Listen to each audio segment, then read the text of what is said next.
Je l'annonçais dans le sommaire, nous sommes le 3 mai et c'est la journée mondiale de la liberté de la presse. Cette 31e édition est placée sous le signe de la concorde nationale au Mali.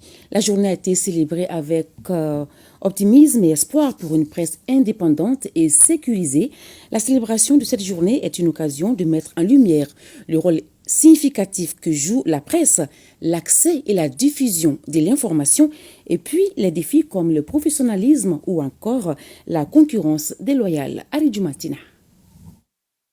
Le monde de la presse malienne s'est retrouvé dans son QG pour magnifier le 3 mai, la journée internationale de la liberté de la presse.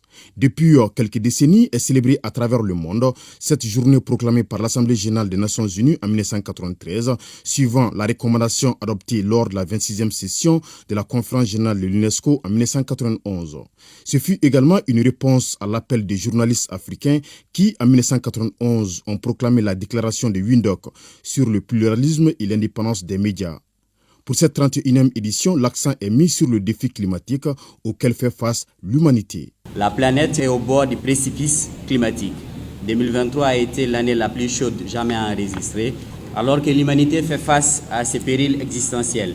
Il faut rappeler en cette journée mondiale que le défi climatique est aussi un défi journalistique et informationnel.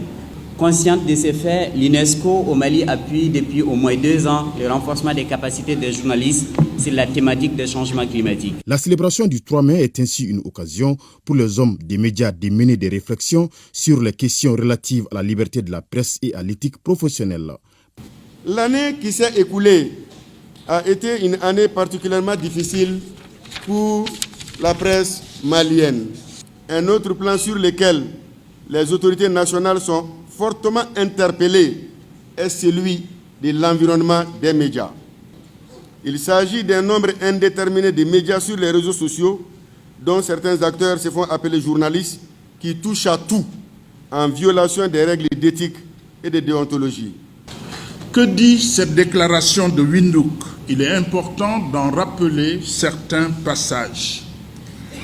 Cette déclaration souligne que la création, le maintien et le renforcement d'une presse indépendante, pluraliste et libre sont indispensables au progrès et à la préservation de la démocratie dans un pays. Elle explique que par presse indépendante, il faut entendre une presse sur laquelle le pouvoir public n'exerce ni emprise politique ou économique. Le paysage médiatique malien a évolué dans le temps et dans l'espace et n'est pas resté en marge des différents combats pour le développement d'une presse indépendante. Maintenant, plus que jamais, notre presse est appelée à jouer tout son rôle de rassembleur des communautés afin de promouvoir un dialogue constructif en faveur de la paix, de la cohésion sociale et de l'unité du pays.